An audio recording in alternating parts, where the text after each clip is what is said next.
Ako si Carlo. Gumagamit ako ng bato. At adik ako. Adik sa'yo. Alam mo, palagi kong ginugoogle Maps yung bahay niyo. Number 31B, Palyocan West, Batangas City. At palagi sa aking biyahe pa uwi, hindi maaaring hindi ako pipilit na dumungaw sa bintana ng jeep para masilip ang loob ng compound niyo.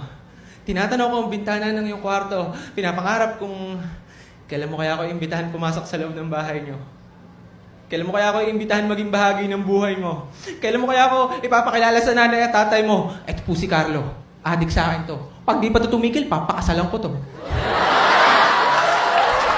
Ako yung bodyguard na hindi bayad. Yung Anghel de la Guardiang hindi nakakalipad. Ako ang pinakamasidhimong fan. Malahouse speaker Pantaleon Alvarez kay Duterte. Kahit mali na, susundan.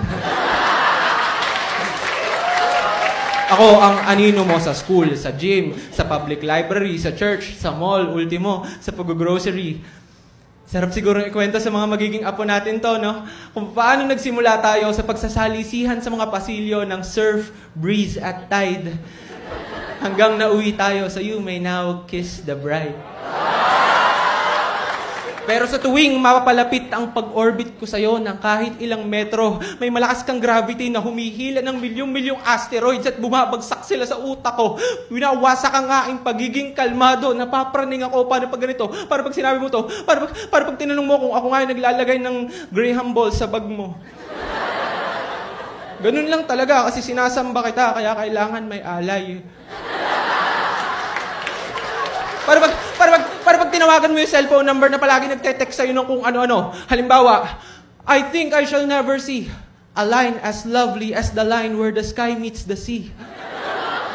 Until I saw your kilay. Para pag tinawagan mo yung cellphone number na palagi nagte-text sa'yo ng kung ano-ano at nag-ring yung cellphone ko sa harap mo. Paano kapag yung nabisto na punong-puno ng mga saved images mula sa Facebook profile mo ang memory card ko? Paano pag ganito? Para pag sinabi mo to, para pag... Pasensya, hindi ko naman motibo matakot ka sa mga text, sulat, saraha, at watataps na natatanggap mo mula sa akin. Hindi naman para maging sakit ako ng ulo mo o maging sanhi ng di pagtulog mo. Kaya ko lang naman ginagawa lahat ng to para maramdaman mong palagi may nagbibigay halaga sa'yo. Na sa malupit na mundong ito ay may isang ako, isang anino na bumabagtas sa bawat landas na nilalakaran mo at hindi ka papayagan masaktan. Kahit ikaw, sinasaktan mo ko. Oo, sinasaktan mo ko sa mga pagwawalang kibo, sa mga pagsasawalang bahala. Hindi porke sanay ka na hindi sa akin mag-reply, ay sanay na rin ako na hindi maghintay. At akala mo,